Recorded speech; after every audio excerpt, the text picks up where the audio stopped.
And we are live. Welcome, folks, to episode 3548 of the Survival Podcast. And, it just kind of hit me. That means we're going to hit 3550 this week, but 3550 won't be a live show. Dang it. It'll be an expert council Q&A show for this week. Tomorrow will be 3549, and I'm going to have Moritz Kaminsky on, who is co-founder of Albi. And we'll be talking about Albi, which is a Bitcoin Lightning wallet, but we'll be talking about it as freedom technology. Bitcoin is only one thing that it does. It's actually a browser extension. It does a ton of things that enable you to use a lot of other freedom technologies very seamlessly. It's one of the most innovative technologies out there today. And because it's browser-based, not an app on a phone, that means it doesn't work on your phone, at least not without some extra efforts. But when it comes to using it, since it's browser-based, it's almost completely, impossible to stop, because any sort of Chrome-based browser, it will work just fine on, and in some other browsers as well. But that's not what we're going to talk about today, though it's a good little intro ramp subject, because we're going to talk about today is designing your life for an uncertain future. And technology certainly should be part of this. But we're not going to come at it too heavily from a tech stance today. We kind of did that a little yesterday. We're doing that tomorrow. So let's take a more general approach to this. This also might be an episode, especially if you're new to the show and you've not heard me talk about things like designing your life before. You might feel a little beaten up today, especially if you're not part of the Gen X generation. The younger you are, the more you might feel Jack's being mean. There might be some off-the-top rope, Randy Savage, fire to the head style stuff today.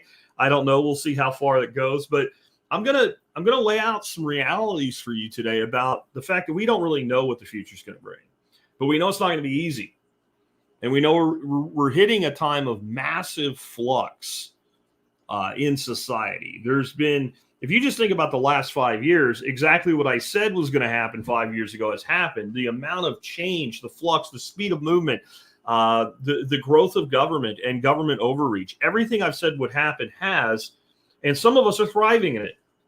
I mean, we're in a society right now where inflation has done so much damage to people, but some of us are thriving. How? Well, because we're designers of our own lifestyle. So that's what we're talking about today. And, I do talk a lot about lifestyle design. And when I use the term, I think people get the general idea because the words themselves are common. Lifestyle is the way in which a person lives. So I think when I say lifestyle, people get a pretty good image in their head of what that means. And design is purpose, planning, intention, and thought behind an action. In other words, if I design a thing like this little remote control right here, if I design this remote control and it doesn't exist, if I'm copying it, it's not design. If I'm copying it, it's emulation. But if I'm designing it, I think about what I want it to do. What is it for? How big do I want it to be? With the things that are available to me, how big can it be? How small can it be? What will cost the most to design it? Is it worth that much of an expense? Since all it is an on-off switch. There's all types of things that I would do, but somebody designed this. Now, this one in particular, who knows? This one might have been emulated from somebody else, but originally somebody sat down and said, I'm going to make, for those that can't see it, this is a little switch from eTech City, and it is for little devices you plug into a wall outlet. And this just simply turns them on and off, on and off. That's all it does. And in here, what it does is it turns on my extra studio lights, and I don't really need them today, so we're going to leave it off. But somebody had to design that entire system, and they did it with purpose, plan, and intent. So if we take lifestyle design, we have the intentional and purpose-driven actions to give you the lifestyle you want. Intellectually, super simple to understand. Practically, and to the point where you'll do it, a little bit harder. Lifestyle design means put that purpose, the planning, the intention, and thought into how you live your life.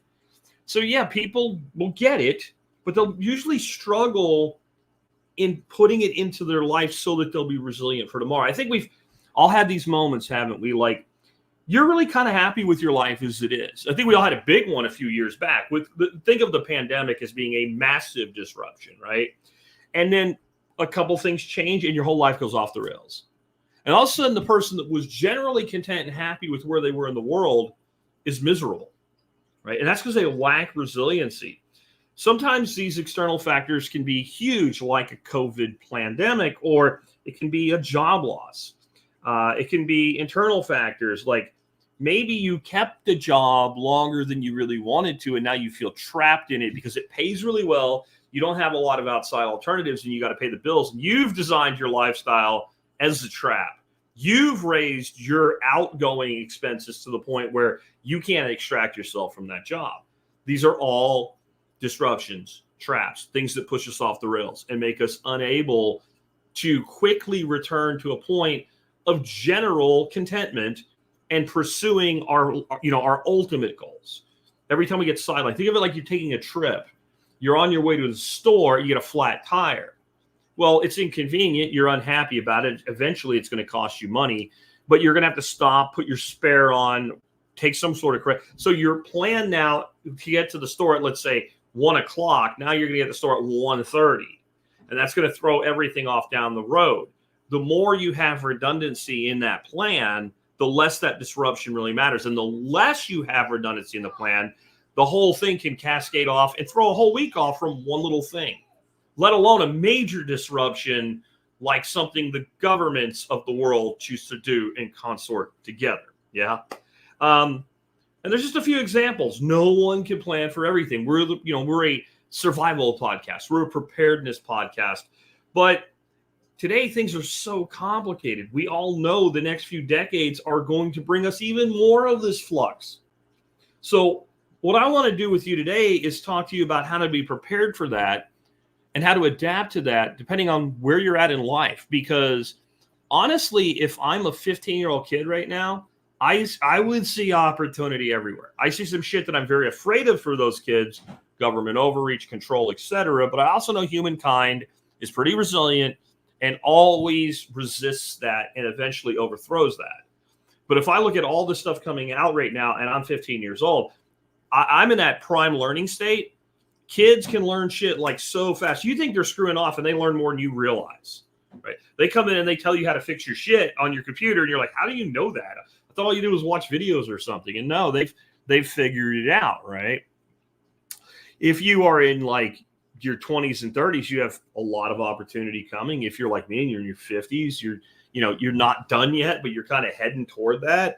And there's a certain point where you start to feel like maybe all of these new things can run over me and I won't be able to keep up. If you remember the first new Spider-Man movie. I don't remember who was in it. Toby something, right? In that movie, his uncle is looking for a job, before he gets killed by the guy he lets go, all that.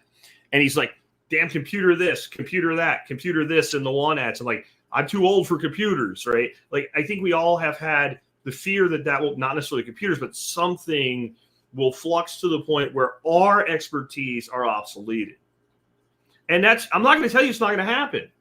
I'm not going to tell you it's not going to happen. What I'm going to tell you is that you can do things that make it matter a lot less, that make you more adaptable. That's what we're going to be talking about today. Before we do, let's go ahead and hear from our sponsors of the day. Sponsor of the day, number one today, is K9 Academy at k9academy.us.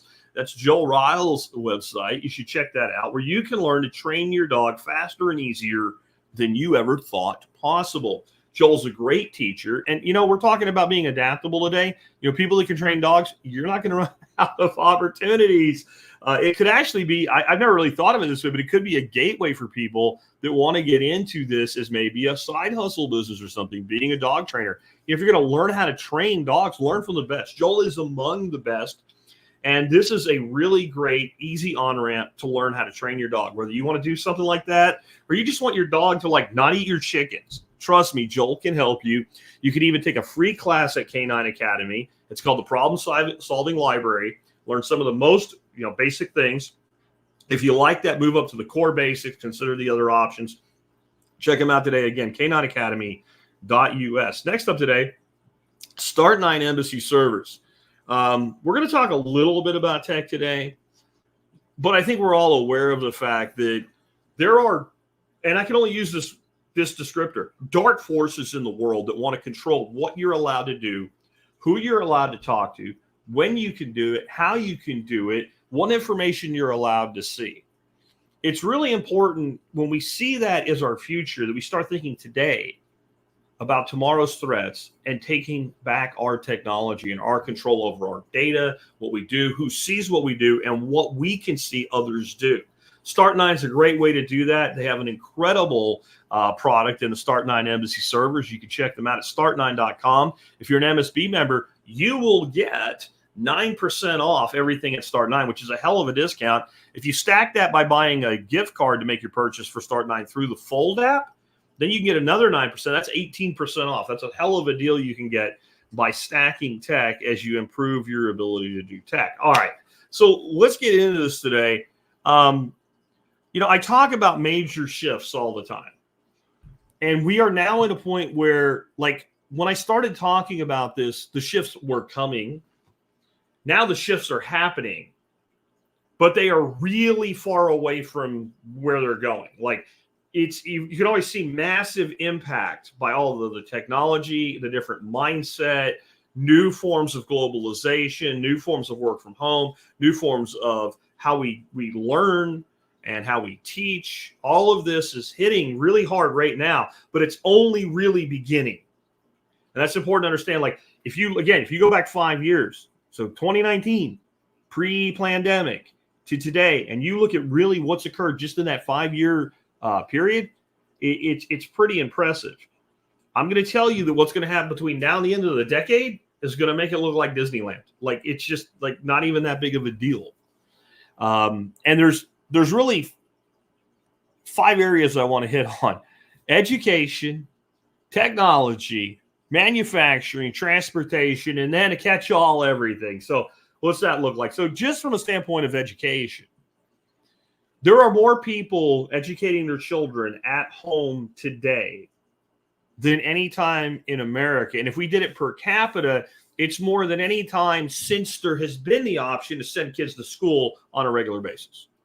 Like, there's never been a time since the dawn of the modern education system in the mid-late 1880s till today when as many people were educating their kids at home. And when I say educating their kids at home, I don't mean they don't go to school and they learn how to, use the plow and run the farm for dad. I mean literally making sure they have a well-rounded and probably better-rounded education that they get at home than they would get in the school system. Well, that's just part of it, though, isn't there? People are choosing to learn things differently today. It wasn't that long ago that when anybody wanted to make a career change, the first thing they looked for was a college program or a trade or tech school to do it. Today, we have people literally using YouTube as a university. That doesn't always work out the best, but a lot of times it does. There isn't much to do that can be done right now by other people that somebody hasn't done and then step by step explained how they did it on YouTube or some other platform. So we already have people that are simply partaking in fully semi-automated the educational system, and that somebody has to generate the content. People are incentivized to generate the content. More eyeballs equals more money. And markets provide feedback, and so people realize that these things will help them in some way. And even the person with a little channel that makes $50 a month, right, knows that's $50 a month I wouldn't have had otherwise. And I can't tell you how many. I mean, I've had things like rent a car. Okay, how the hell do I get the freaking gas cap open? I'm pushing on it, prying on it, looking underneath. And, you just put the model number of the car, because it's not a car you owned or drove for, in YouTube, open gas cap. And there's a freaking video of some guy and a lot of times it's not even a guy that is a professional YouTuber. You can tell he was in the same spot you were, and he was pissed off, and he was like, I am going to freaking do this so that the next person that has this problem can find where the damn thing is, and it's like under the seat or some shit. There's a button to open the gas cap. And by the way, if you want to ask questions the way you see it right there, if you're in the live stream, that's how. The word question in all caps. I'm not going to read it, but I am going to mark it, and we will come back to it. So Tom says he had that. I've had that exact problem. So have I. I mean, I tell you, a real world situation where I got to fill the car. Like, I didn't have the car that long, right? But you have to bring the car back full, and you're trying to get to the airport, and you got to make your plane on time, or they're going to leave without you. Because I made a deal with the airlines. If I'm not there on time, they can leave, and they keep their end of the deal all the time with that. They don't keep the deal with like the plane will leave when you said it was going to leave. But if they're ready to leave and I'm not there, they go ahead and go. So, you're stressed out. How do I open this? And like, I literally have a dude. And actually, I remember another time it happened. It was a Sprinter van that we rented to go to an event, Mother Earth News event down in Round Rock or something like that, down near Austin. And we had that was another time, and it was this weird ass thing. It was like inside the door or something where the gas cap was. And so there's with the really simple things like that. But then like Brian here is mentioning PHP, HTML, Python, etc. Like people are learning to code online, and now we're hitting a place where we can take technology and education together. And if you can learn to half-ass code and you can use AI, all of a sudden you can code pretty damn good. And the more you do it, the more you learn. And every time, the Chat GPT bot or whatever makes an error in the coding and you have to figure out what it is, and you drop some code in and say, debug this, or you go look it up and you figure out how to fix it, you get better, you get faster, you get more agile. So the education market is a complete land of flux. It is only a matter of time before the colleges, as we know them, cease to exist. There'll always be a Harvard, a Yale, a Stanford, stuff like that. And there'll always be those middle tier state schools. There'll always be a lot of people that go to high school and then go to college and get a job and pursue their degree. But there's just going to be a lot less of them. We've gotten to a point now where it's like, if you don't go to college, you're a loser. And kids are starting to look at all the adults around them that went to college and are like doing things like, making lattes, or working in a bookstore that will soon be out of business, making lattes, or any number of things, or even have good jobs. But when you talk to the adult and you go, well, what'd you go to school for? And they're like, I went to school for XYZ, but you do ABC. Yeah, well, that's like they're going, wait. And they're, you have young people now realizing, hearing their older siblings that are only 10 years older or less older than them, just a little bit past them, they're still in school. And that person who went to college is saying they'll never be able to buy a house. And they're thinking, wait a minute, you just spent as much money on your education as you could have bought a house for. I'm not sure I understand this, and I don't want to do this anymore. I don't want to do this anymore. And there's just going to be more and more of that. So, and this education collapse is multifaceted. It is because there are other options now, and many of them are better for certain people. But the other side of it is there's just less people. There's just less people. We're not having babies like we used to. We are not at replacement rate. For all of the bad things about immigration, at least it's preventing a population collapse. I should say, for all the things that are bad about illegal immigration and untethered, unknown illegal immigration. Right now, we would be already in a significant population decline without immigration. Both legal and illegal have contributed to not going into that. We are not at replacement rate. And with that, and we haven't been. And we haven't been for about, 20 years. So what happens about 18 to 20 years after a young person is born? Well, they get out of high school and they go to college. This is called the enrollment cliff, and it's hitting right now, but it will hit in its first year of full force for enrollments in 2025. And the colleges are already shitting their pants over this. And if you start looking around this country, you're going to find hundreds, thousands of small colleges, private universities, etc., that continue to downsize. And around every one of those colleges is a town. And that town exists because that college is there.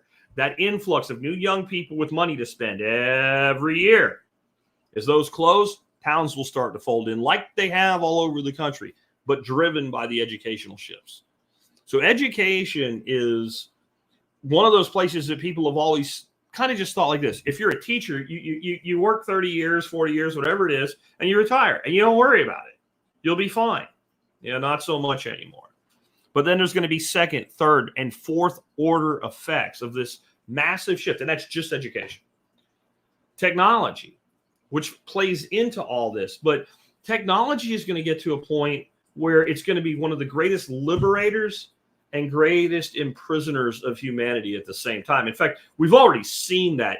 Tell me that we were not both more captive and more free in, let's say, 1995 at the dawn of the internet, when a lot of people didn't even have it. And even if you did, there was no Twitter X, there was no Facebook, there wasn't even a MySpace yet. Nobody was even slinging music around on LimeWire or something, or Napster or whatever, right? Like, that time it was just a gimmick. It was a game, and there were some chat boards and stuff, and that was it.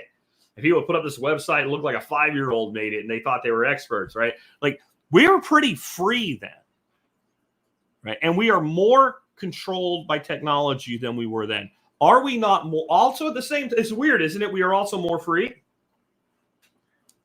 In 1995, if you wanted to know something, how'd you find out? How did you find out? Especially if, like, nobody in your immediate orbit knew it. How do you find out today? In seconds. Remember your teacher, if you grew up in the 80s, right? You're not going to have a calculator everywhere you go. Mismatch it? You lied. I know you're probably dead by now, but you lied to me. I have a calculator everywhere I go. New old man says, a book. But where'd you get the book? A library? What if your library didn't have the book that had the information that you needed in it? What if you needed to talk to somebody? Man, I remember 1988. Like, and it could be 87, could be 86, could be 89, just in that run, right? If you're a kid and Aunt Sue or some shit called your house and wanted to talk to you, it's Aunt Sue. She's on long distance. Get in here. And boy, you better run your ass in there, right? Like, you want to talk to Aunt Sue now, you talk to her 5 times a day. It don't cost nothing. See, technology both enslaves and frees. It all depends on how it's used and who's behind it. And this is why in this flux, we have to become masters of technology. Because if we do not become masters of technology, then what's going to happen? Can somebody complete that for me, please? If you do not master technology, then anybody here want to say it, right? I'll talk on some other stuff. While you do that, I'm going to say it one more time. I want to hear it. If you do not become a master of technology, then fill in the blank, see if anybody gets it. But people are saying things like old people, microfiche, about where you got the information from, right? The dreaded card catalog. Mick's got it. If you do not master technology, technology will master you.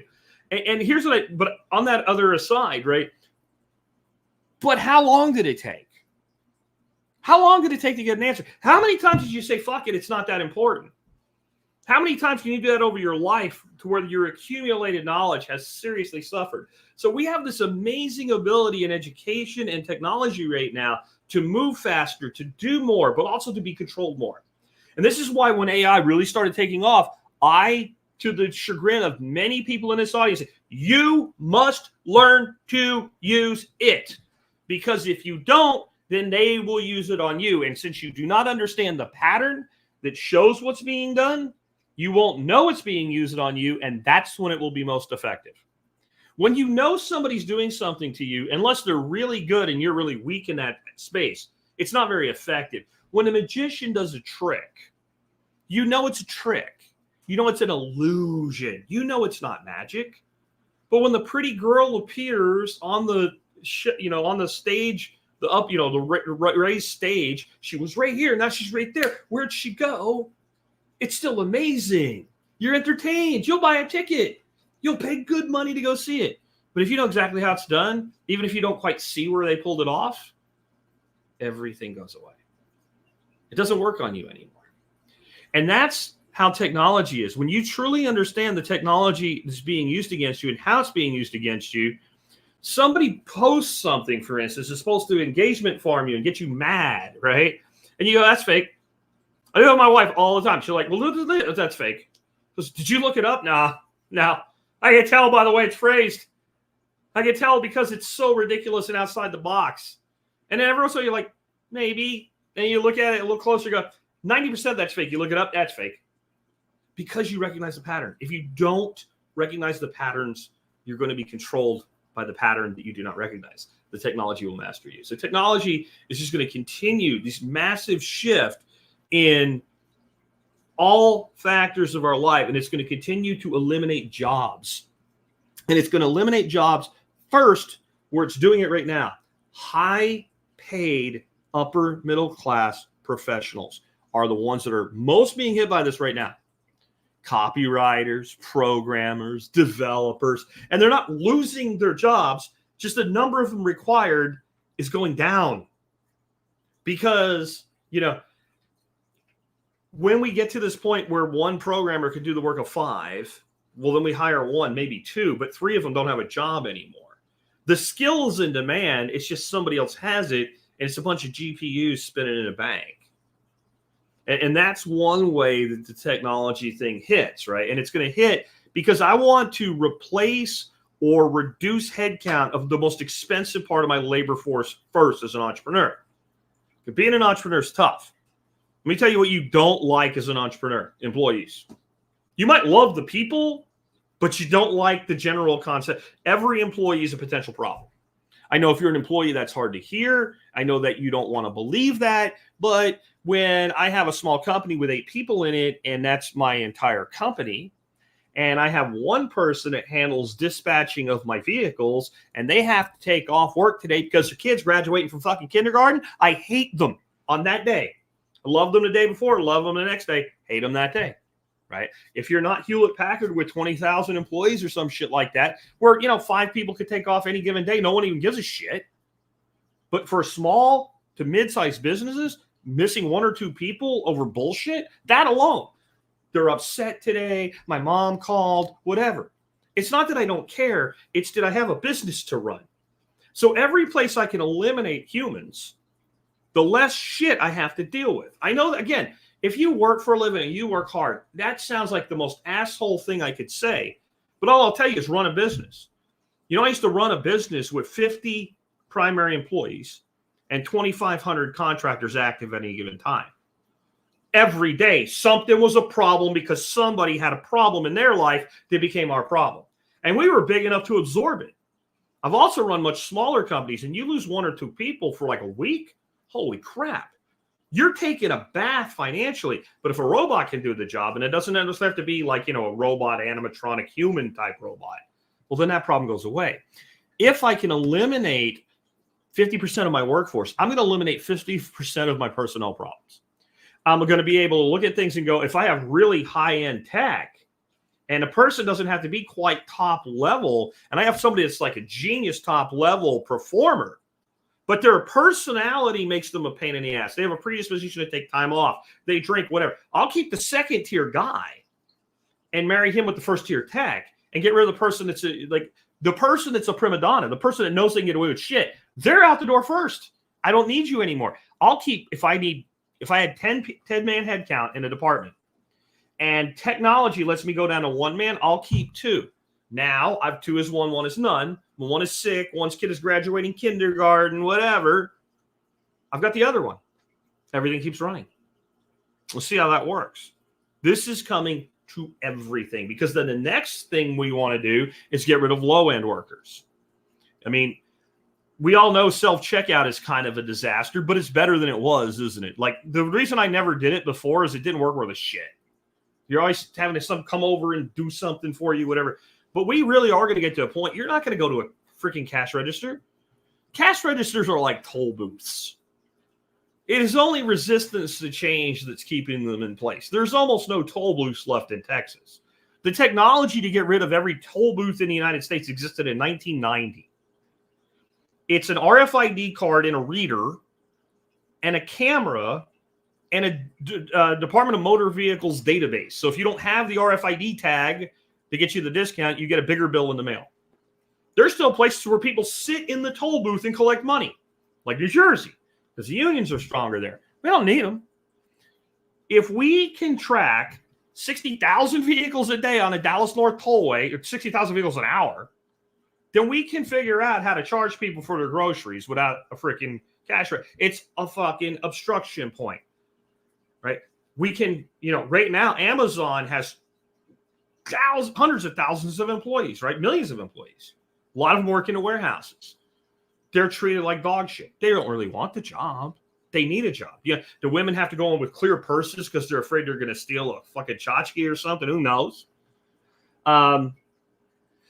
But they also have robots running around those warehouses, reorganizing everything constantly. There's thousands and thousands of jobs just in like one major market where Amazon has multiple huge warehouses. Like in a Dallas-Fort Worth market, there's already thousands of jobs that weren't eliminated.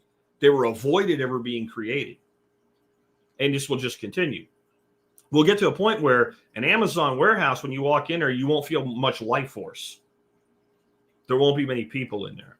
Everything is data-driven and managed and filed and cataloged and organized.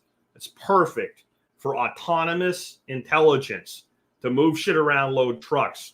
Pretty soon, that Amazon truck that comes, there won't even be a person driving it.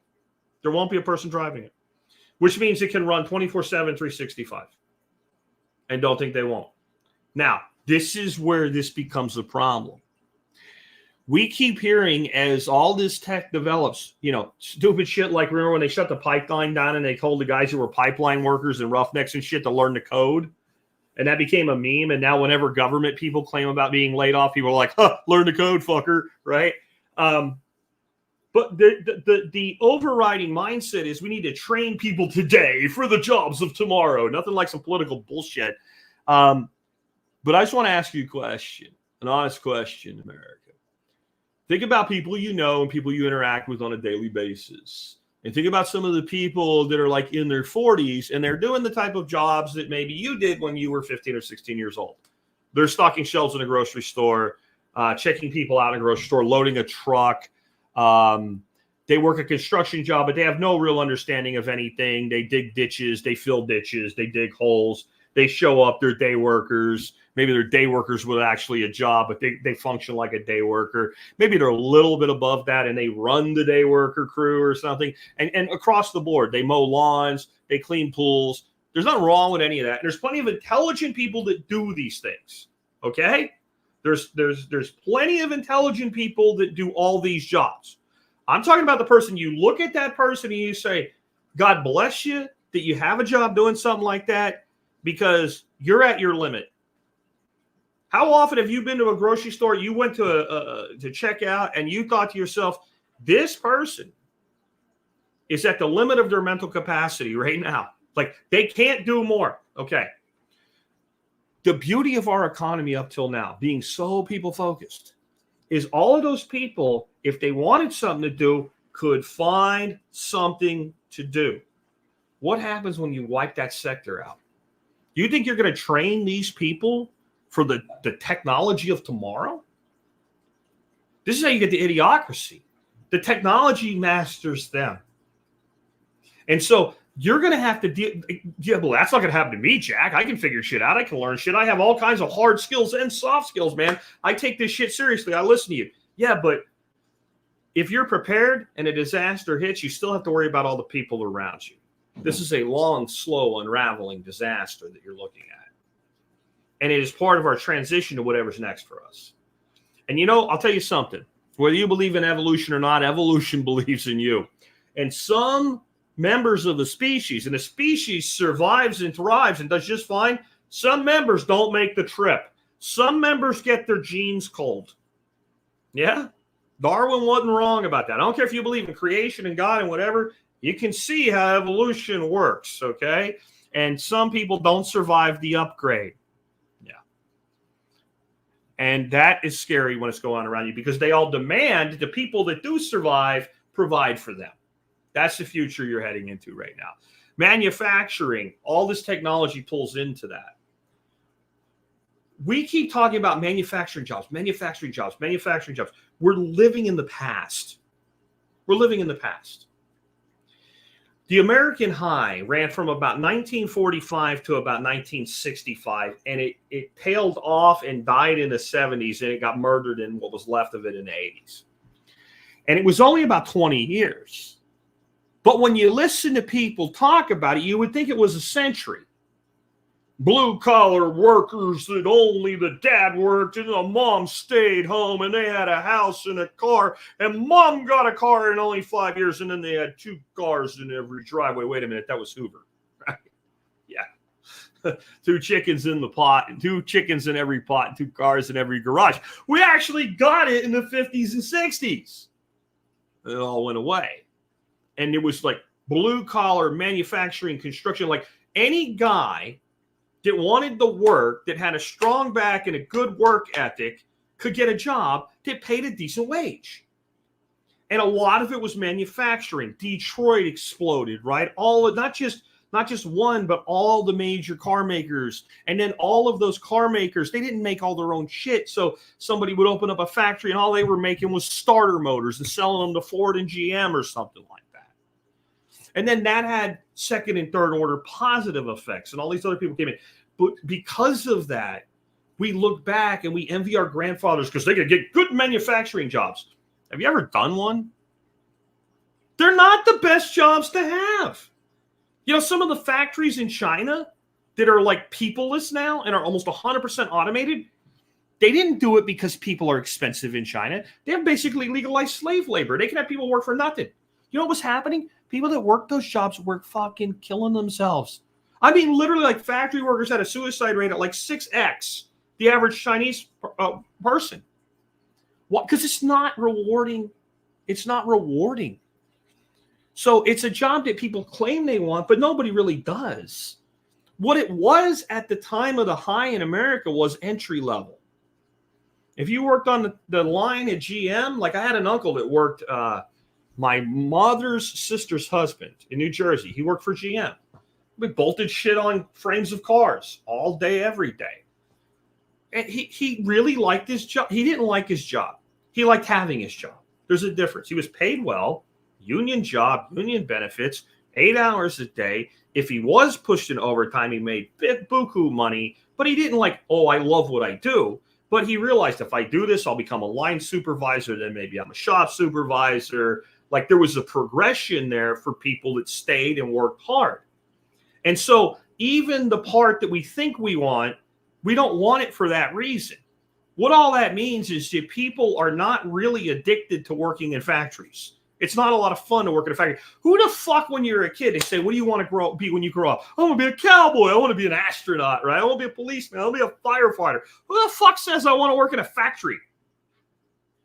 I want to put lamps together, right? I want to assemble television sets, right? Even if it's high tech, I want to sit in a place and watch computer chips roll by and look at a screen and get so tuned into the pattern I can go bad chip, bad chip, bad. Who wants to do that? So it will all be replaced, which, by the way, is part of the plan of the communists. Replace everything with artificially intelligent machines so humans can sit around and do nothing. Well, humans don't work that way. And everything that's ever promised us hasn't worked out very well. So there will be elements of that moved into it. UBI brought into the discussion. I promise you, before the end of the next administration, I don't care if it's Trump or Kamala, you will start to hear serious discussion at the federal level of UBI. Not these little test case scenarios in some town in San Francisco or whatever. More and more serious discussions about that. Yep. Thank God I'm a plumber, says New Old Man. And there are jobs that will stay valid for a very long time. Just, again, more competition to get into pipe fitting, plumbing, electrical work, data cabling. There's a lot of things that if it has to be adjusted on the fly, right? And it can't be adjusted with if this, then that. If literally two guys sit around and go, well, the header over that door is a double header. We need to put a hole through it, but the customer doesn't want a hole through it. But this cable has to get there, and it has to be less than 295 feet. Like, if it requires that level of thought, we're well away from that happening. But getting the cable to the job site, why am I paying a cable tech $25 an hour to do something a robot can do for almost no cost? That's what I'm saying. That's where things are going to take a definite turn. We also have, again, transportation is part of all this. You're going to pick your phone up not so long from now and do something like an Uber, and a vehicle is going to come get you, and there's going to be nobody in it. And there's places where you can already do that. But imagine when it's everywhere. And here's what people have always said. I will never give up my freedom. Yeah, well, I just looked yesterday at a freaking window sticker of an F-150 Ford pickup truck $75,000 fucking dollars. I'm already ahead if I use Uber. Unless I already own a car, I have a used car, they're going to put kill switches. All the cars starting next year are going to have kill switches in them. They can turn your car off if they want to. They will mandate so much more tech into vehicles that you better get an older one right now. You better get two. You might, if you have a big garage like me, I might buy a couple of used vehicles in the next couple of years that I can maintain and take care of myself and buy the most common parts that fail. Go ahead and buy them now. They're not going to go bad, right? You're not buying eggs or cheese or meat here. You know, a starter motor is a starter motor. Freaking a serpentine belt is a serpentine belt. A hose is a hose, right? A brake brake pad will live longer than you, especially if it's not being used. Like literally, that's. And Steiny says he's making a joke, but it's you know what? I don't know that another year it will be a joke. He said, was it a base model? 75K seems low these days. You take $75,000 on a pickup truck and a person with decent credit paying 9.5%, 10% on a car loan, because I'm an old fucker with perfect credit and they want to give me 7%. And I'm like, fuck you. I'm just going to pay the truck off in full. Like we're about to buy our truck that we've been leasing right now from Toyota because the purchase price, there's no problem with. But when I look at the interest rate on it, I'm like, you're out of your fucking mind. I'm not doing this. I'm not financing a freaking 3-year-old vehicle for 5 more years for freaking $650 a month. You got to be out of your freaking gasket. Not that long ago, I could have been rolling around in a Porsche for that and buying it. So I'm telling you, they are going to, this is an intentional, willful thing to make the cost of transportation so high that all this technology must come. It's the plan. And you know, even your orange Superman is in on this, right? So Biden implemented a 100% tax on Chinese electric vehicles manufactured in Mexico. You know who's about to do it as well? Fucking Trudeau in Canada. This is the orange man's ideal, right? The hero of the right. 2 of the most leftist motherfuckers in the world are doing what he said he would do when he got in. Now, you can talk about protecting the American manufacturing sector all you want or whatever, but if you actually want us to switch from driving around gas guzzlers to clean electric vehicles, if you actually mean that, and there's a way for Americans to start buying really nice electric vehicles, by the way, for under $30,000. I mean, vehicles that would blow your mind if you looked at any of the footage from any of the freaking car shows and shit. Like your kids are in the back, each watching a big screen with their own movie, and your car's halfway driving itself already, and you plug it in when you get home and you don't buy gas anymore, and you can get that for $28,000. But you can't because your own government has made it where it doesn't even make sense to import that. But Mexico's going to have them everywhere. Like, why do you think they're doing this? Andrew says he wants a Hilux. Yeah, an old Toyota Hilux is a hell of a vehicle. Like they've gotten rid of everything affordable.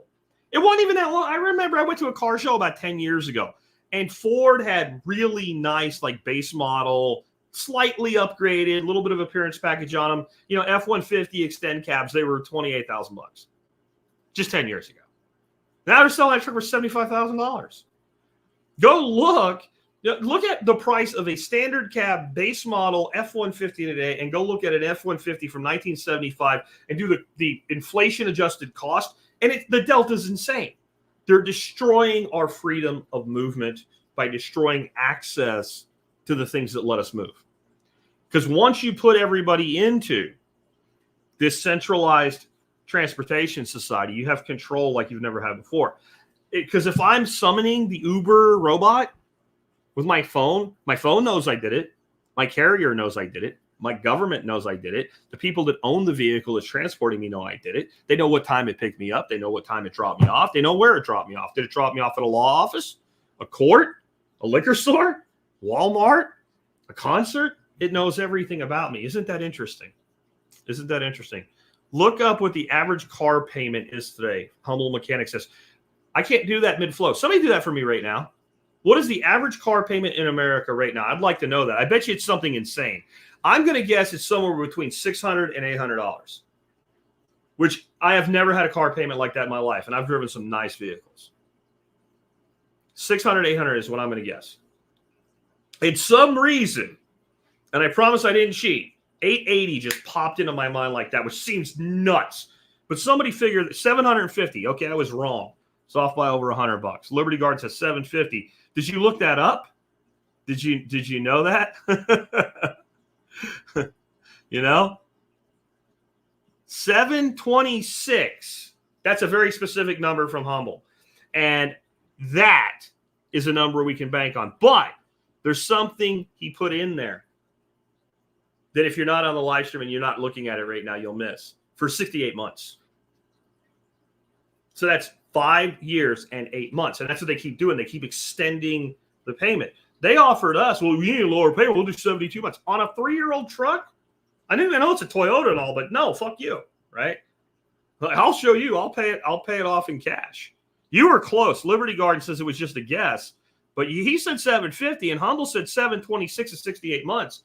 I'm going to tell you, Liberty, if we were running a contest and you weren't allowed to look it up, you would have won because everybody would base that number on 60 months. And if you adjust that number on 60 months of payments, I bet you are within the hair of a gnat's ass away from the right number. Wow.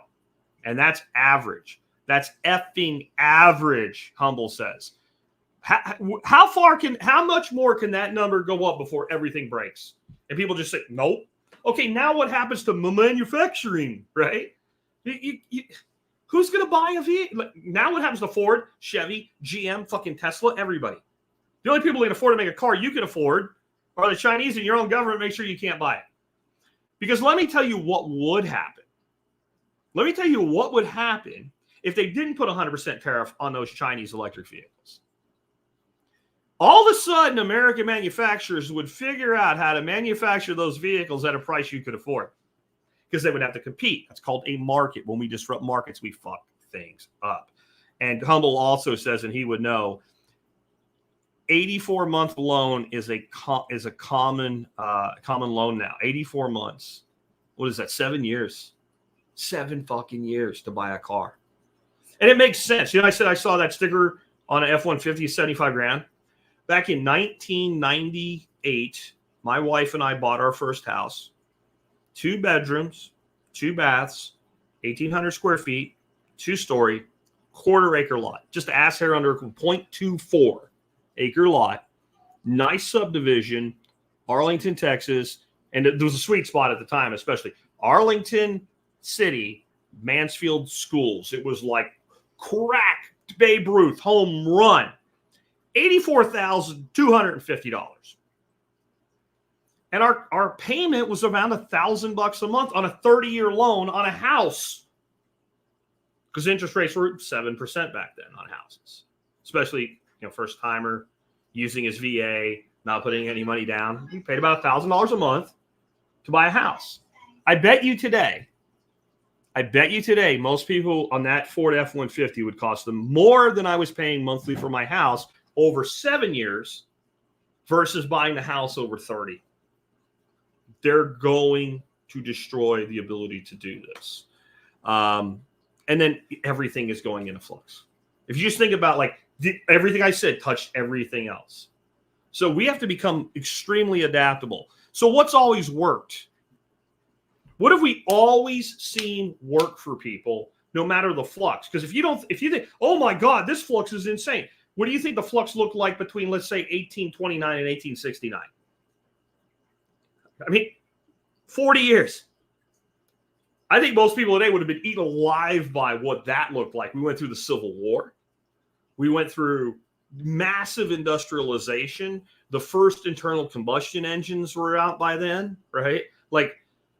And then let's go 1869 to 1939. Advent of World War II and the changes that came into that. Cars all of a sudden, you go look at a picture of Manhattan in 1901, you'll find one little podunk first generation car putting around, and there's horses and mules everywhere, and the street is full of horse shit. Go find a picture of Manhattan in 1915. If there's a horse, it's pulling a pretty wagon for rich people to ride around in the park like they do today, and it's all cars. So this flux, don't think it's new. It's because it's miserable, because you have to live through it, that you're different. And so what has always made people adaptable? One is entrepreneurship. People who are actual entrepreneurs, not self-employed. Self-employment alone does not equal entrepreneurism. I had a good friend of the family when we lived in Pennsylvania for a few years, back when I worked for Fluke. His name was Bobby, and he was a drywaller. And if you ask him what he did, he said, I have my own business. I'm in drywall. Do you make drywall? Oh, no. Okay. Do you like design? Do you have like a shop? No. What do you do? Well, I work independently, and when there's a job, I bid, and then I go in, I do the drywall work. So you're an employee without a leash. Now, I'm not putting it down. I'm just saying, when the building crisis hit and all of the new construction went to shit and people couldn't get money and remodels went to shit, he didn't go under, but it got tough for that family because he didn't have an adaptation he could make. He couldn't quickly just switch to doing something else, right? He couldn't go out, like if you were in construction and you really were, you do framing the same way Bobby did drywall. If you were actually in construction, as in you designed and managed and acted as a general contractor building things, it might have been still a hard time, but you could have changed your focus from residential to commercial. You could have changed your focus to commercial remodel, knowing the commercial sector didn't have the money for complete new building and had to make do with what they could.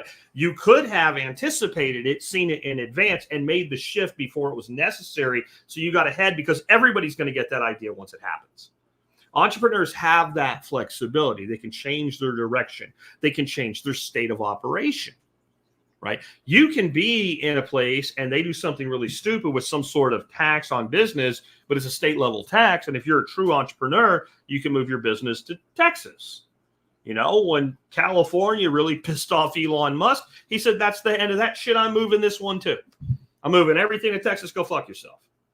Now, we're not going to be Elons, all of us, but we can emulate that ability, that flexibility. So entrepreneurship has always been something that's worked for people.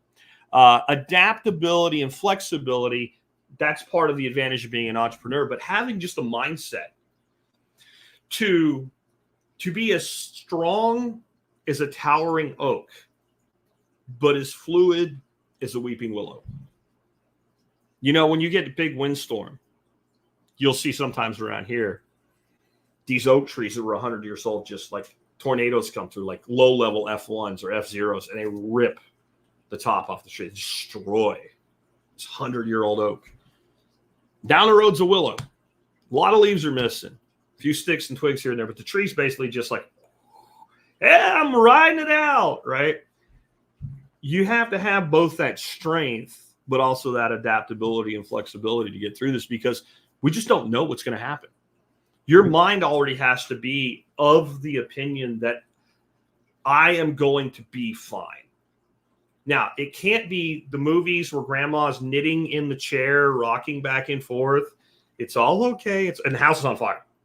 Everybody's trying to get grandma. She says, nothing's wrong. It's all, grandma, the fire is on the ridge. It's coming down. It's going to burn the whole fucking barn, the house, everything. No, it's all. I don't mean you have to have the mindset I'm going to be fine that way. You have to have the mindset of some bad shit's going to happen and I'm going to be fine. Because I'm going to figure it out. I'm going to work it out. That mindset going into it alone is often the difference between people who thrive and people who get destroyed. Hunting, gathering, growing. I grew up where everybody did it, and it always worked. There was never this fear that we wouldn't eat. Now, sometimes there was a fear we might not have money to pay a bill, but most of the people I knew owned their houses too. The only bill they had was a property tax bill, you know.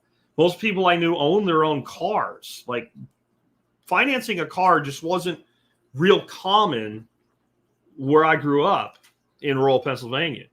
Most adults were driving cars that were 5 or 6 years old when they bought them new, right? When they first bought them, they were buying returns and things like that. Only the rich people bought new cars, and they paid cash for them. Or if they did finance them, they financed them for 2 or 3 years, and they paid them off and drove them for 10. Well, so they didn't worry about paying bills, but they really didn't worry about eating. Like I talk about how I grew up, and I say that we hunted and we fished and we gardened for food, not as a hobby. And I think when I say that, sometimes people think that I mean that we were like, man, if we don't get something, we're going to start. No, we're like, no, I'll shoot a fucking deer. If I don't get one in deer season, I'm going to shoot a deer. That's adaptability and flexibility. I have an extra car battery and an old headlight and a 22. I'm going to eat. Like, it's going to be all right. Like, I know where the fish are. I know that we have, 40 quarts of pickles, 40 quarts of chow chow, 15 bags of onions and garlic down in the cellar. We just didn't worry about that. And that meant when things happened, when somebody lost a job or something, they just rolled through it. And a lot of times what would happen is when somebody would be in a bad way and you knew they were struggling to get through it, and you knew that they were working, they were trying, they weren't just sitting there waiting for, like, people would be like, hey man, you know what? Here, boom. Like, people would start bringing them food and shit, because food didn't cost you anything except your time. And you had more than you needed. So like, if everybody chipped in, this family ate well for 3 or 4 weeks while dad found a new job. And this has always been the case.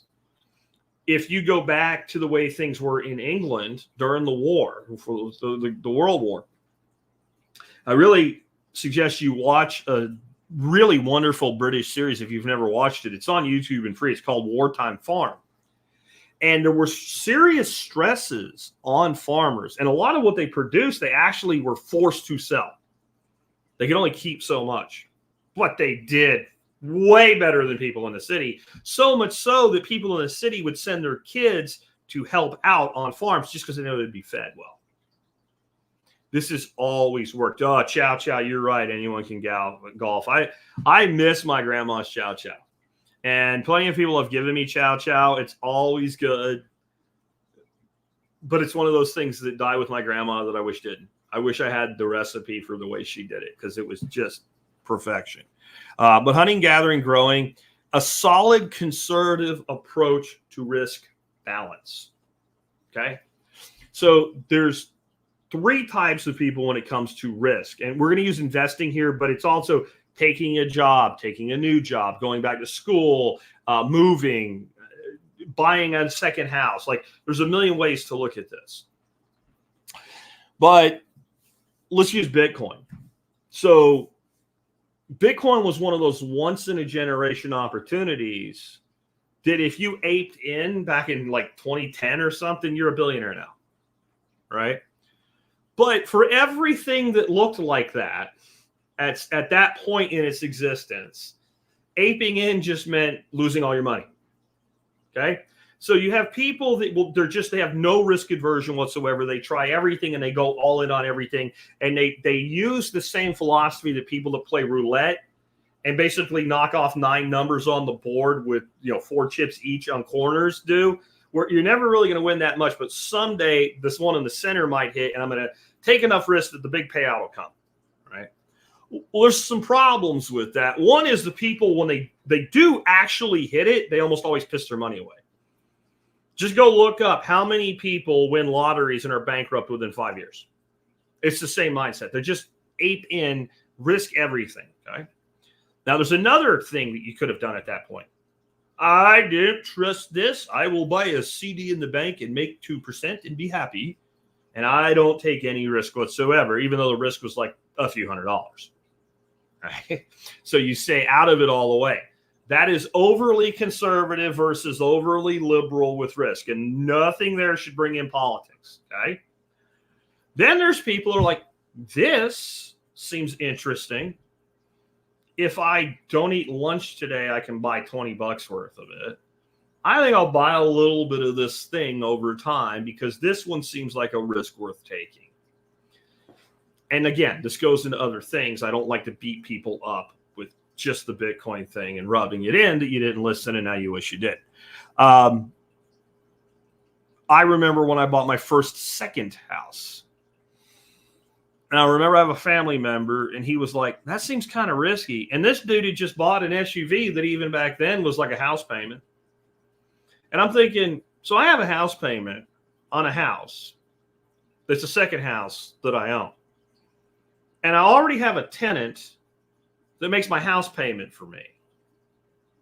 What I'm doing is, in his mind, risky, but it's okay that he's spending $680 a month on a car because we need a car.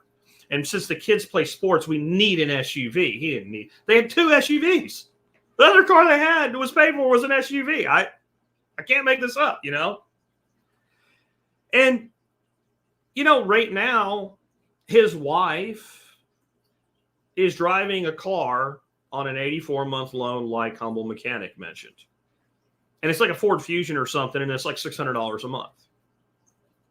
But I was the one that took the risk all those years ago in his mind. See, now I never saw that as a risk. I saw it's a house. It's got real property. We ended up living there. That's the place we lived in, by the way. We rented it to my niece. They were living in Arkansas. And then we moved in, and then we sold it, and we made money on it. And we sold the house we were living in that we made money on, and we banked when we moved up there. And then we took some of the money we banked out of that, and we bought the house that we have now. I never saw any of that as risky, but I did see there was risk in it. But it was a conservative approach to balancing risk. And this is something we don't teach. By the way, shouldn't we be teaching everything I'm fucking telling you right now to kids by the time they're in high school? Don't you think if somebody would have talked to you like this when you were a 15-year-old kid in school, you would have been there like, oh, whatever. Mr. Bechtel's talking about factoring equations again. And you would have went, what? What? Say more of that shit. But no, we don't teach people this because people that are like this write their own rules. In society, you can't have that shit. Fuck that, right? And then the last thing is saving. Every time investing. There's no place for good old-fashioned saving. And saving is a very simple thing. In fact, to invest, you must save. To invest, you must save, right? About the only exception to some degree is real estate. Real estate, the reason so many people become rich with real estate is you can use other people's money to invest. That's why. That's why. If otherwise, to truly invest is to take your money and put it into something that yields something back to you, right? So thou must have money before thou may invest money, right? So to have money, thou must save, and save is simple. There's an outgoing column in your life balance sheet, and there's an incoming. And if the outgoing is equal to or greater than the incoming, thou will not save and thou will not invest. So basic financial, people that financially manage their life well tend to do well through change and adaptation. And the person who, don't tell me you went to Pottsville High School, bro. Tom somebody here. Do you know who I'm talking about? He was a good teacher. If you do, let me know. That would be cool as shit, right? But, wow, that gave me a throwback.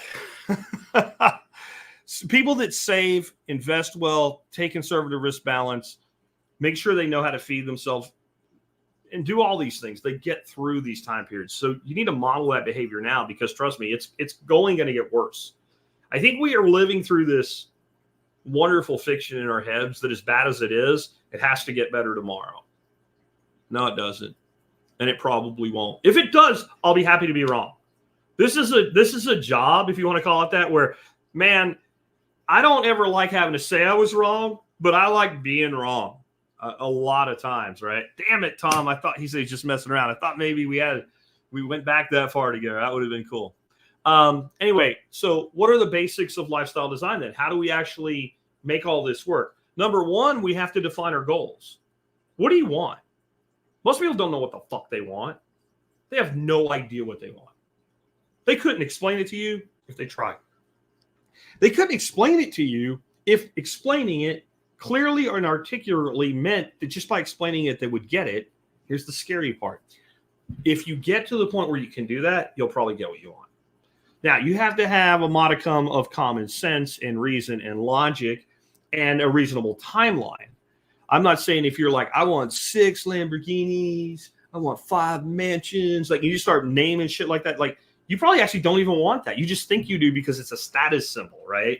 Like you're going to get a lot of chicks or something if you have that or whatever. You must be happy because that's what everybody wants. But if you actually figure out what you want, Now you have a destination. If you want to go somewhere, you have to know where you're going. So you have to sit down and define your goals of what you really want. And a lot of that is defining what you don't want. I want lots of money. Okay, so does everybody. Why? I don't want to worry about paying my bills anymore. Okay, so you don't want the stress of having to pay bills that you can't afford. That's what you want. Money is the mean, but now we know what you want. Okay, how can you have that? First thing we do is look at all the bills and how many of them are really bills for things you need versus want, and how many of them are things you think you want you don't even really want. You start clarifying what you want, you might realize, I kind of do want this thingamabob over here, but I want this lifestyle more. So thingamabob goes away. Yeah. Just saying. You have to define the steps to get there honestly with yourself. So if you want to be a millionaire by the time you're 30 and you have 10 years to do it in, then you need to build value at an average rate of $100,000 a year. Now, you could start out lower in year one, but in the end, if you're not progressing toward that aggregate average, you're not going to make it. It doesn't necessarily have to be cash either. If it's a real estate investor, underlying equity in the property of $1 million, you're a millionaire. Underlying free liquidable equity in the property. In other words, I may not sell the property, but right now, if I sold everything in reasonable pricing, I could get it all sold and closed in 60 days, and I walk away with $1 million in cash after I pay taxes. You're a millionaire. But if you're not meeting that goal, then you're not going to hit that final goal. People like to throw round numbers. I want to be worth $10 million by the time I'm 50. They don't even know what it means. So you have to lay out the plan. What does it take to get me to where I want to be? If that is, I want my property paid for, there's a couple approaches that in there. Like you can double down on your mortgage payments, triple down, right? You can move, get a lower cost property. Really hard to do right now, but there are ways always to do it. People say, well, I want a big old place out in the country. Well, why? I don't like where I live. Let's list all the things. The best way to figure out what you want is to list all the things you don't want and figure out how to get rid of them. That leads you to what you want. Then you have to prioritize the steps. So many people start with what should be the last step first because it's a fun one. What I always tell people, my wife just had a week to herself. She said, there's 5 things I want to get done. And one was I want to clean out my office. She ended up not listening to me. And she ended up getting it done barely.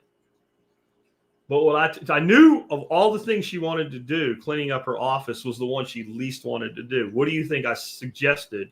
And I don't tell my wife shit. I'm smarter than that. But what do you think I suggested she do? Well, I suggested she clean the office first. And I bet you she would have had a couple days to sit around and look at her feet, in the pool if she had done that first. Because there was a lot of effort in deferring that one we don't want to do. So usually when we prioritize everything we really don't want to do, move it to the front of the line. Everything we really wanted to do, move it to the back of the line. And then go in and logically, not emotionally, adjust from there. Because it might be the case, this thing I'm really not looking forward to really can't be done until next year. And you should be planning that long if you really want to design your life. You live a long time. You have to plan with a long time horizon. And then we have to start taking action. Do something. Do fucking something. Get it going. Make it happen. Do something today to move toward where you want to be. I don't know what it is. One of the people I really love kind of in my orbit and in this space is Nicole Sauce, expert council member, good friend. We go back, I guess, more than 10 years together now. She has her thing called My 3 Things. You give yourself 3 things that must be done every day. You put them down, and if you have to murder somebody to get your 3 things done, then those 3 things get done before everything else.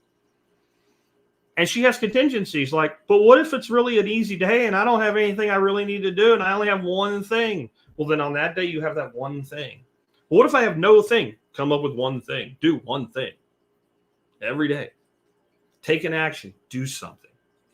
See, people that take this approach to life win. You know, one of my favorite people and least favorite people, depending on what we're talking about, if we're talking about getting out of debt, he's my favorite person in the world. If we're talking about investing, he's my least favorite. And the only person I see is a person I despise more as an investment source of information is Jim Cramer. Because Jim Cramer will just make you lose money. The inverse Cramer affects real. In fact, Cramer's very valuable as an investment advisor. Just do the fucking opposite of what he said. You know, I think somebody made a mutual fund doing that or something. If not, they should. The inverse Cramer fund, right? They do the exact opposite, especially if you just say like, well, duh. Like everybody knows that. You just take the well done. You take anything that's a legitimate call from Cramer and do the opposite, you'll be fine, right? So the person that I think his investment advice is crap, but his debt advice is great, is Dave Ramsey, right? Dave Ramsey has a great way to get out of debt. But one of the things Dave Ramsey says is people that win with money tend to win in life. Well, I'll tell you why. Because if you take Dave's approach to debt elimination, and even his investment advice isn't terrible, there's just better, okay? It's too conservative. It's just buy indexed mutual funds and don't worry about it. Like that's it. Put 10 to 15% of your income in that and don't worry about it. Yeah, no. But it's a form of lifestyle design. You know, it's envelope system. You put everything. It's getting harder to even do, right? Like you can tell it was made by a boomer because it doesn't work in 2024 anymore. But you put all your money in cash. You pay all your bills. You buy all your groceries with cash so that you feel it. It's not just a number on a screen. And, you know, you plan out your budget and everything. Well, most of the things in our life have a cost. See, he's just tricking you. See, I'm honest. I'm telling you to design your life. He's tricking you into designing your life, right? He's using catchphrases to get you to design your life. What in your life doesn't cost money? The sunrise. Okay. And how do you view the sunrise? Well, I go look at it. Okay. Where do you view it from? My backyard. Well, how much does your house cost? What do you value your time at? Right? Everything is transactional in one way or another. So, and if you just want more time to stare at the sunrise, then you need more free time. Well, how does that come about? Everything will come back in your world today because the way the world is designed will come back to money. So if you take control of your money, you will take control of your life. That's the secret. That's why the man is successful after years of saying the same shit. Like I could literally host a show tomorrow and not the Jack Spirko version. Like if I had a synthesizer that made me sound like old Boomer Ramsey, no one would know he's not there. It's that predictable. He's going to say there's like 10 pieces of advice formulated 5 different ways each. And with my memory and my ability to go without a script, I could sit there and do that. And yet he's a phenomenal success. Why? Good marketing, good management, good operations. But what he's teaching works. Even if it's not optimum, it's good enough that it works. And when people follow your advice and it makes their life better, you develop loyalty from it. That's what's going on there. So lifestyle design works, even when it's not perfect. And then you have to ask yourself, well, Jack, if it's that simple, why is it so uncommon? Why are most people carried along like leaves that blow out of the tree in autumn? Land in a creek and end up who knows where and rot. And 2 leaves, you know, you make a big deal out of where people are born, what family they come into, what school they went to. Think of it like trees' leaves. 2 leaves are on the same branch, as close to each other as can be, same parent. Wind blows. One catches a little sideways, one catches a little differently. They fall. One catches a wind current, one lands right at the base of the tree. Deer comes along, eats one, shits it out in the forest. The other one lands in a creek, goes down the creek, out to the lake. Because this creek is dammed, and it ends up in a lake, and it ends up as muck on the side of the lake, and it rots in and helps grow a new tree, right? Both of them actually help grow new trees. Their paths are completely divergent. They have the same point of origin, the same opportunity, but unlike a human, neither one of them could think. If it's as simple as I say it is, why don't most people do it? And before I explain that, how about what the alternative is if you don't do it? Somebody did it for you. The way we know this is so effective is insurance companies almost never go bankrupt. They gamble professionally for a living, and they almost always make billions of dollars in profit. You ever wonder how they do it? By the time you're 20, 25 years old, we know if you're a smoker or not. We know if you have high blood pressure or not. We know just a few statistics about you that a trained insurance agent can gather from you on a single simple form in about 5 minutes time. We can, with a great deal of certainty, say you'll probably live to be X. But if we go deeper with demographers, you'll probably have a maximum salary in your life of Y. You'll reach that at this age. This is when you'll begin a decline in your earnings. This is what your retirement will look like. Insurance companies can tell you all these things. Now, on any one person, they can be drastically wrong. But on the aggregate average, they're going to be exceedingly right, like in the neighborhood of 75 to 85% of the time, right? So they can write an insurance policy on your life that you pay into, and whenever they do pay it out, they made a profit because it's that predictable. Because central planners have already planned your life. They planned your life if you're white collar, blue collar, live in Philadelphia, live in Florida. The people that build prisons literally look at the output of the public education system in the area they're going to build prisons to know how many prisons to build and how big to make them. I'm not making that shit up.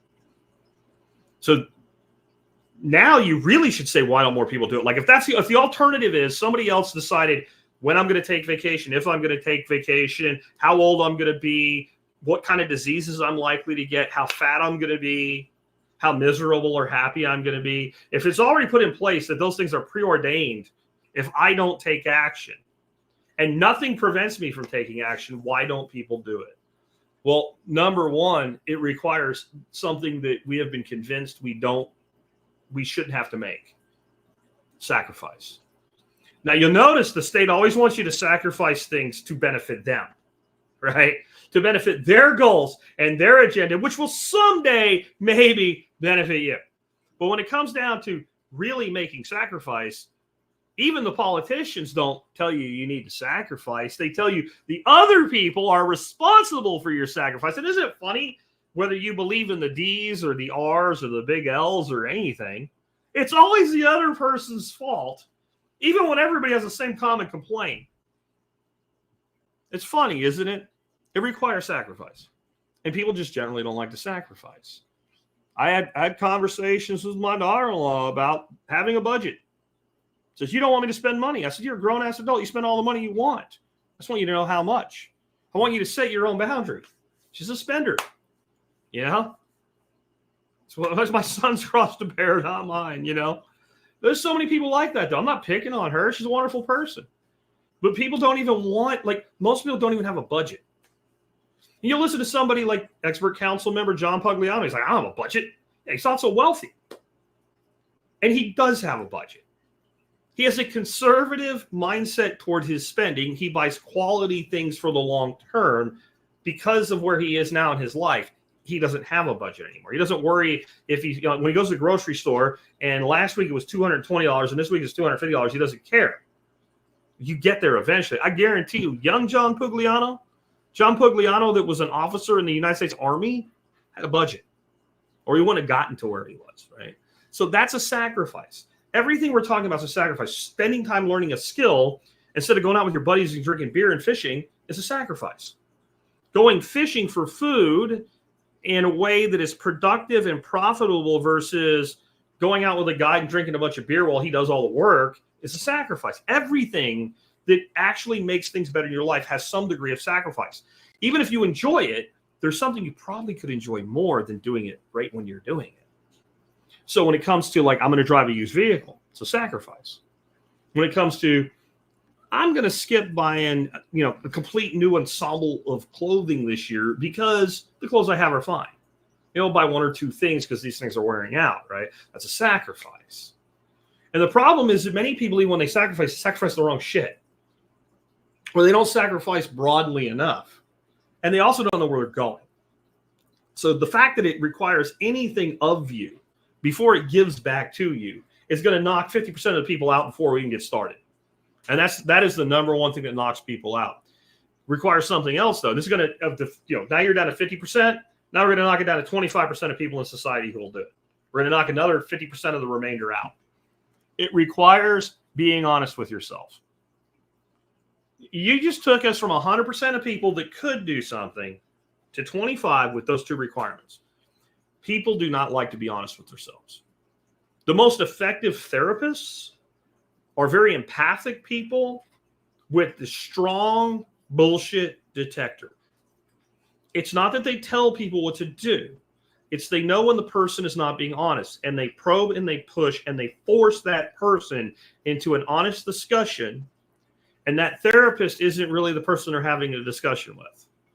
This is a trick therapists use, and it's a benevolent trick. You're actually having, when you have a good therapist, you're having a conversation with yourself. You're playing with a ball, and they're the wall. There's really nobody else there. If you take the wall away, though, and you throw the ball, not a very fun game anymore, is it? Right? And you definitely can't get into a rhythm. It's like fetch without a dog. Well, I guess I'll go get it, and then you go and throw it back. It's pretty pointless. But you put that wall there, and you can play. Or you take a ping pong table, turn one side up, and play against yourself, right? That's what that therapist is. But they're forcing you to have an honest discussion with yourself, which means people don't want to do it. So you have to be honest about, well, can I really do this? And sometimes you would think that the problem is that people say they can do something they can't do. Actually, the problem is often that people say they can't do something that they could do. There's no way I could ever XYZ, right? Now, sometimes it's because they don't really want to take that path. And you'd think that's pretty benevolent then, right? Like, I could never be an engineer. They really could. They have the aptitude, the intelligence, the mathematical understanding. They have it. It's there. They could become an engineer. They don't really want to become an engineer. Yeah. And so by saying that, you would think that would do no harm. But it does. It sets a pattern. It sets a pattern of ruling out things that you don't want by saying you're not capable rather than you don't want. Okay, cognitive dissonance just became your best friend. It will be there your entire life. You will never have an honest conversation with yourself ever. If you don't want to do something, don't say you can't. Don't say you're unable. Here's one, because I've stopped answering these fucking questions. Jack, I've got this old 30-06, and I hunted with it most of my life using iron sights. And my old eyes just don't see the way they used to anymore. I need to be able to take shots out to about 50 to 100 yards. Okay, stop. Unless you're fucking blind, you can hit a fucking deer at 100 yards with a 30-06. If you ever could, you might need new glasses, but you still could. Just say, I want a fucking scope. Right? Don't make an excuse for a viable product that will make you a better shot and improve your life. There's nothing wrong with wanting a scope. You don't need an excuse for it. Now, take that analogy into all these different things.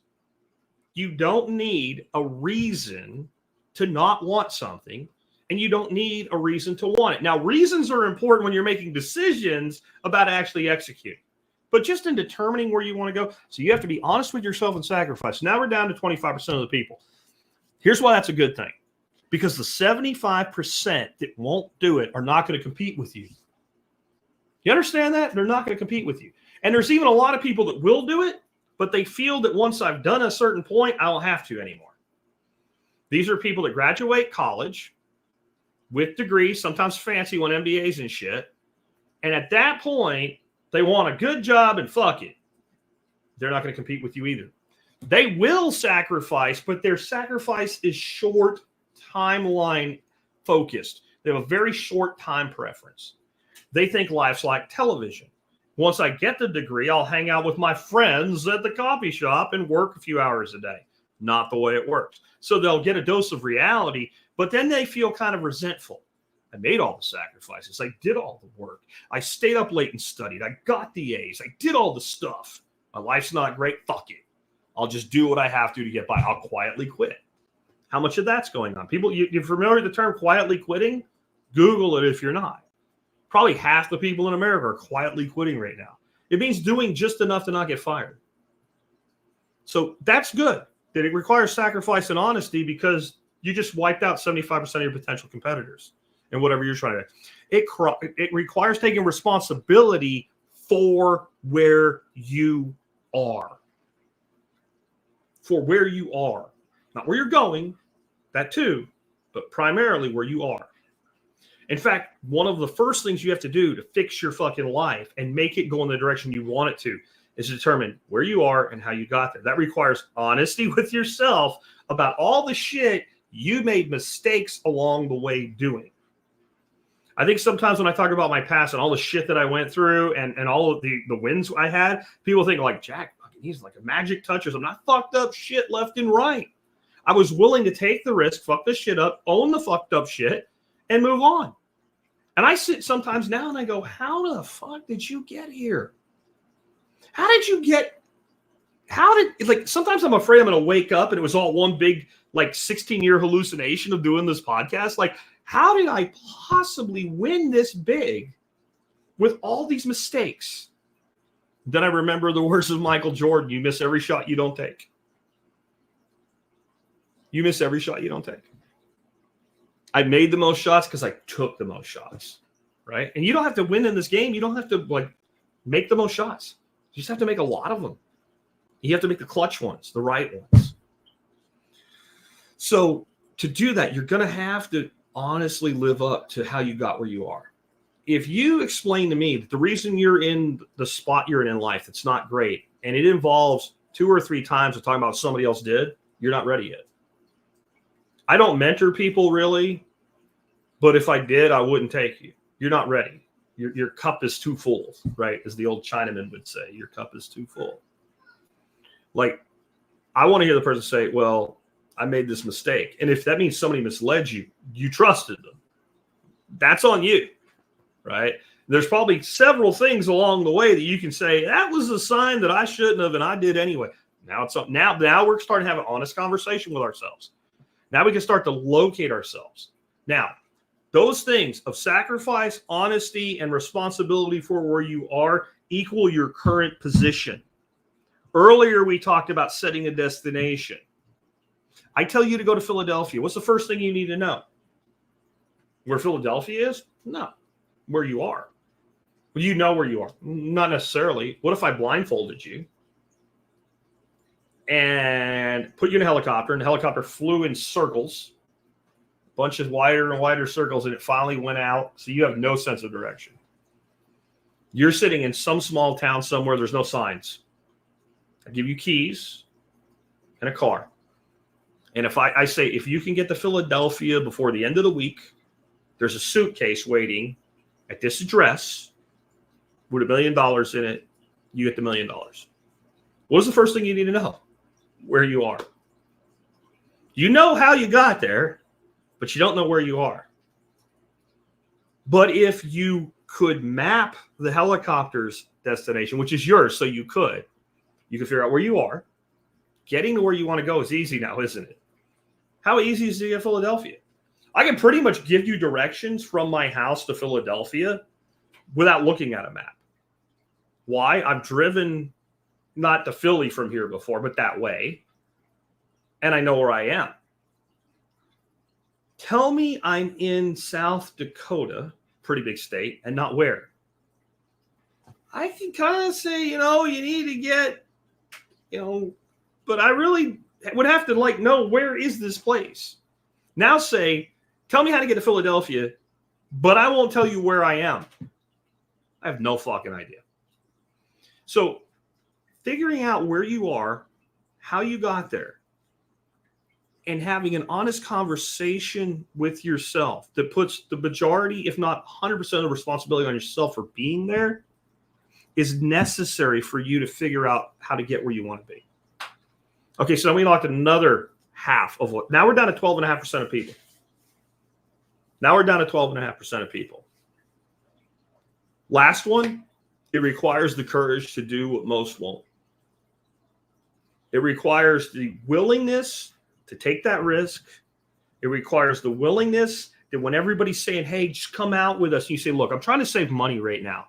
And your buddy goes, yeah, man, there's going to be hot chicks there. I'm talking about when you're younger now, right? There's going to be hot chicks out. It's Friday night, man, Friday night. I'll pick up 2 drinks for you so at least you can drink. Cover charge is only $5, man. Come on out with us. Like, you don't think that takes courage? Stepping out of the pack. Look, man, have a good time. No, man, you're my wingman. You'll find another wingman. What are you going to do tonight, man? I'm going to go down the park and go fishing. And it's going to cost me no money. Then when I go home, I'm going to cook the fish I catch, and dinner's going to be free. I'm going to go out one night a week, Saturday night. It's going to be my night to go out. Or whatever it is. That actually takes courage. It's not just buying the second house and leasing it to somebody that takes courage. It takes courage to change who you are into what you say you want to be. That takes courage. So now we've taken our 12.5%, right? And we've cut it down to what, 6.25? It's about 6%, 5 to 6% of the population. 5 to 6% of the population holds 85 to 90% of the wealth outside of the elite. Funny how that fucking works, isn't it? That if you just look at the 4 things really required to design and direct your own life, and you knock in half the total population each time, you get right to the number that is the vast majority of people that control the most amount of wealth. And when I say wealth, I'm not only measuring in dollars. I'm talking about people that really have lives that they love. Live where they want to live. Have people in it that they want in it. Never worry about paying their bills. You know what I worry about? My grandson's future. I worry about my grandson's future. I don't even think about, it's the first of the month we have to pay the mortgage. I don't give a fuck. I don't care. Money's there. I can do nothing for the next 5 years. That's going to be covered. I might not like the way it looks while it's happening, but I'm not worried about it. It's because of a willingness to sacrifice, be honest, take responsibility for where you are, and have the courage to act where most people won't. And there will come a point where the amount of sacrifice goes down. But think about what I just said. I could write it out for the next 5 years. Who knows what I could figure out to do with those 5 years? But every morning I get up and come produce this show because it's what I really want. But how much courage does it take to turn to your partners and go, I'm going to sell off my ownership of the business to you guys for almost nothing because I've been doing this other thing and I want to go be a podcaster for the rest of my life. You think that's without risk? If you think that's without risk, you don't understand the position that I was in, the favorable position that I was in, the income that I had, the ownership stake that I had, the connections that I had there. Everything that went away when I pulled the plug on that and walked away from it. That took courage. I'm not building myself up with that or trying to say, look how great I am. I'm just saying it takes guts to do things like that. And if you want to have what you want to have, then you're going to have to take those 4 big steps. Again, they're real simple. Sacrifice that most people won't make. Honesty with yourself about yourself, right? Taking responsibility for where you currently are, the good and the bad, without blaming others, even when others did have an impact on you. Even when somebody did do you wrong, you still have to take responsibility. Not everything's your fault, but everything's your responsibility. You're not a victim in life. You're a victim in circumstance or consequence. If somebody steals from you, they took that thing from you. And if you never recover it, you're a victim of that. But what you do with the rest of the life that you have, you're only their victim if you choose to be in that situation. Okay?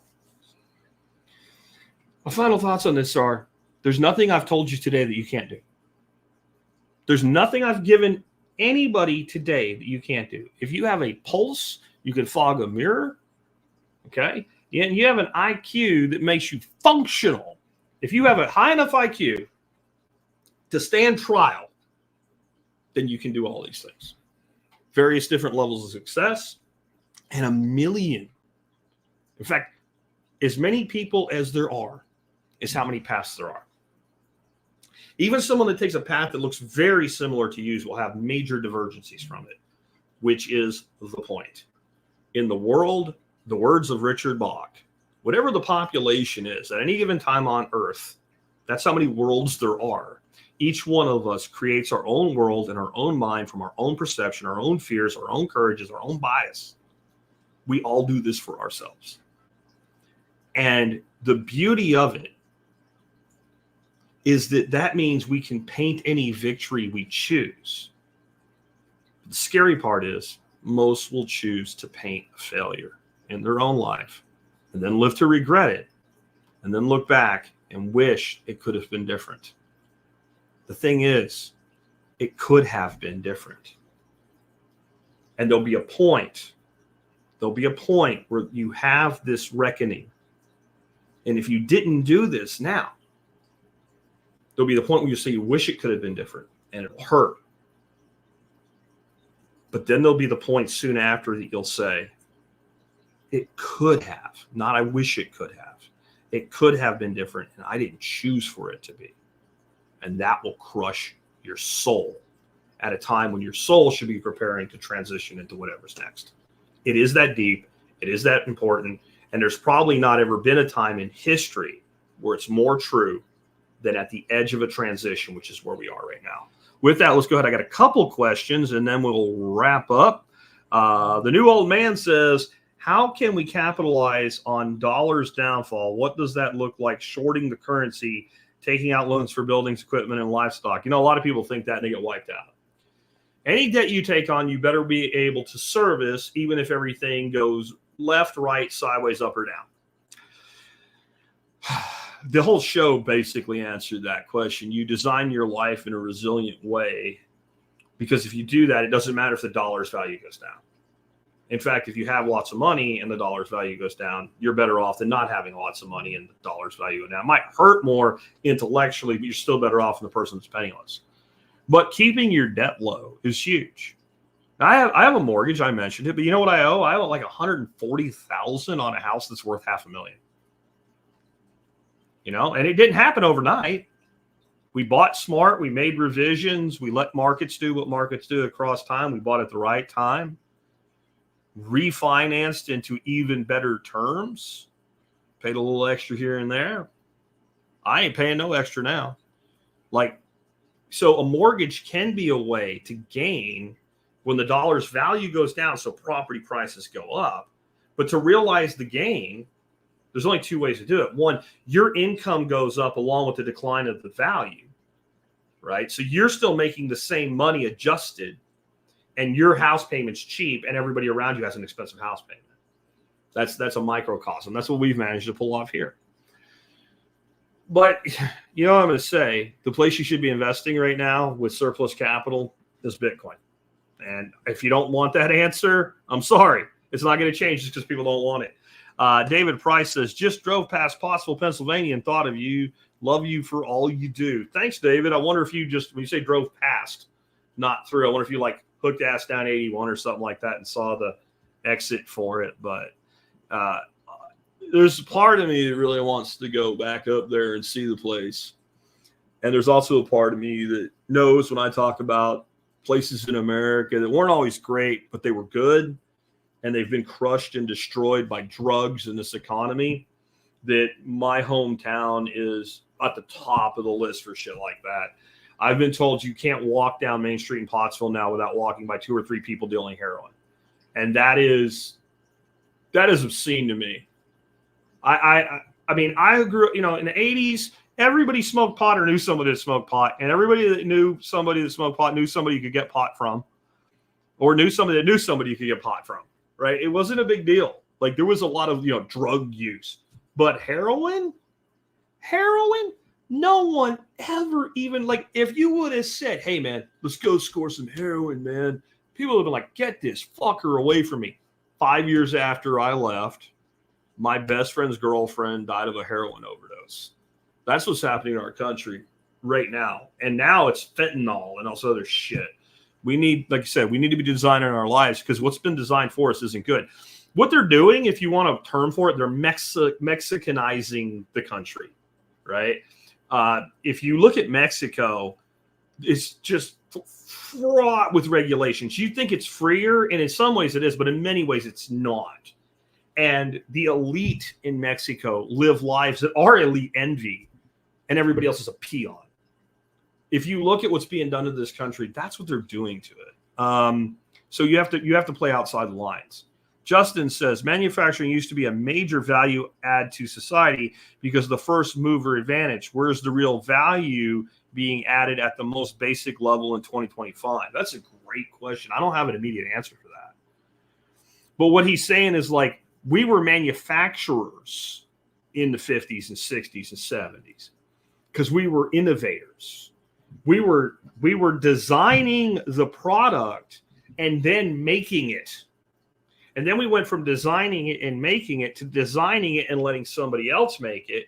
And eventually, when you do that long enough, the people you're having make it for you figure out how to design it, and that starts to migrate. And then you say, well, you know, it's okay if the Chinese and Japanese design some of this stuff. We still have the best people right here. But, you know, if we had a research team that cost half as much as it does right now, so then we start outsourcing like the lower level positions to New Delhi and shit like that, and all of a sudden we have nothing. I never said it was bad when we used to actually have manufacturing jobs in America. I just said that the jobs weren't as good from a day-to-day standpoint, right, of a quality of life for the worker as we have. Like, nostalgia is a very fickle mistress, man. Nostalgia can just trick you so much. How many people have you heard say this? The boomers took everything. Back when the boomers were our age, a man could work and he could pay all the bills. They're talking about fucking GIs, man. They're talking about your great-grandfather or your grandfather. They're talking about the 50s. Fucking boomers were barely being born and shitting their pants in the 50s. The boomers came up in the 1970s. Interest rates on houses were like 12 to 18 fucking percent. They went as high as 22% in the early Reagan days before that whole thing corrected. What crack are you smoking? The boomers raised Gen X. Gen X was the latchkey kids. If we had mom at home and dad working, and dad could go work at the steel mill or the freaking lamp factory or the car factory or whatever and make enough money to pay for the whole household, if that was true, then why were we latchkey kids? Because it's not true. It's all bullshit. It's all a lie. Okay? It's all a lie. But nostalgia is easy to believe in. And most of us Gen Xers, unfortunately, we live for the nostalgia of the 50s. We believe that was all great. And you start looking at it and go, there's some really good shit in the American high, but there was also some pretty bad shit too. And I don't think I really want to live the way they did back then with the limitations that they had on them that we don't have on us anymore. Every generation blames the one before. Okay? There's a reason it's in a song, because it's universal and it's true. So we have to be really careful that we don't look back with too much false nostalgia for a time we didn't know. And you'll notice something about people that think about the good old days. The good old days are inevitably just before what they actually can remember. Like, I really miss some things about the 80s. But I can also tell you there was a lot of fucked up shit in the 80s because I was actually there and lived for it. But if you talk about the 50s and 60s, to me, I start to fall to the trap, right? Why? Because I didn't experience it. I listened to my grandparents and great uncles and shit talk about that time the way that I talk to my grandson about my time as a youth. And you tend to tell the kids the things that were good, and you leave a lot of the bad out because we protect kids. So that nostalgia is a sultry mistress that lies. Right? She lies, and she's got a great lawyer when you get a divorce. So be careful with that shit. With that, before we wrap up, let's go ahead and remind you guys one of the ways you can help support us in the work that we do. And one of those ways is to do your online shopping at tspaz.com, T-S-P-A-Z, tspaz.com. Today's item of the day is from Vivor. It is the galvanized raised garden beds. I have had some quality issues with Vivor, but I've probably sold more of these than anything else, and I haven't heard any complaints about them other than the film you have to take off them, and they take a long time to put together because there's a ton of screws. That's not a quality problem. being able to put some panels together, throw it on the ground, fill it up with dirt, and have a garden bed, quickest, easiest, and most economical way that I know to do that. The 4x8 by 2 foot deep beds right now are on sale for like $96. You can't build them out of 2x lumber from Lowe's, pressure treated lumber at Lowe's for that price. It'll cost you more and it won't last as long. I've done the math. They also have the 1 foot deep ones, which most of you will be fine with, right? They're on sale for like $60 today. The reason I decided to bring these around today is not just because they're on sale, but it's, you know, it's well past mid-August. We're only, 4 days from the end of the month? We're going to September.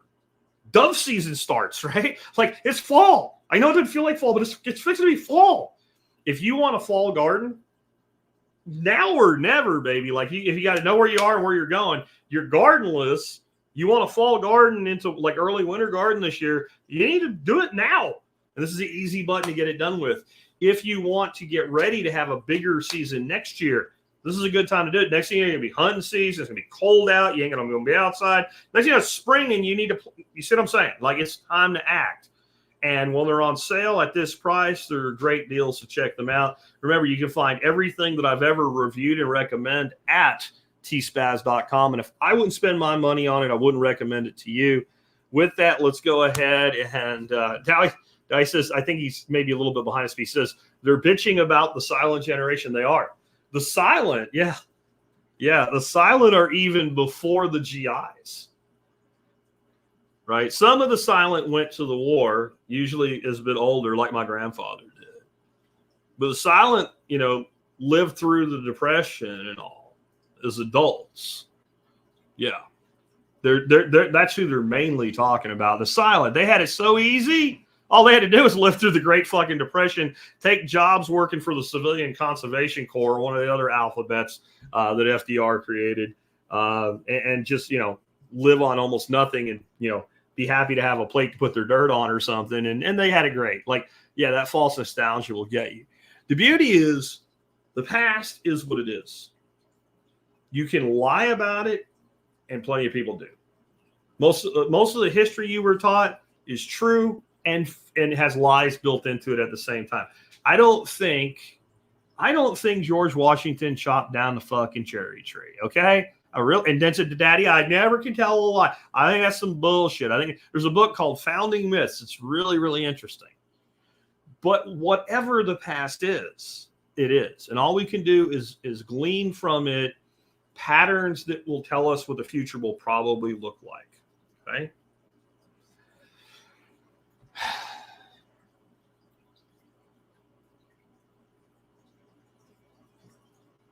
But tomorrow isn't written.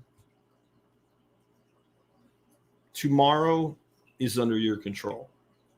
You control everything in your life from this second forward. That's it. And once that second passes, gone. And it's gone. And it's gone. And it's gone. And it's gone. And you only get a say from that point forward.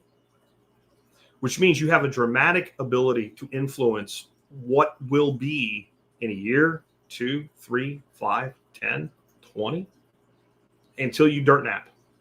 You have a say in this second right now and everything in your future until the end. Some say in it. Even in the worst circumstances, you have some say in it. Okay? But you have no say about yesterday. So you know what to do. Define your goals. Define the steps to get there. Prioritize the steps. Begin taking action to get that done. There's 4 other things you got to do. Make sacrifice. Be honest with yourself. Take responsibility for where you are. And have the courage to do what most won't. Do that, and I can't promise you success, but I promise you more success than you'd have had if you didn't do it. I'll catch you tomorrow, and we'll be talking about freedom technology with Moritz Kaminsky from Get Audi.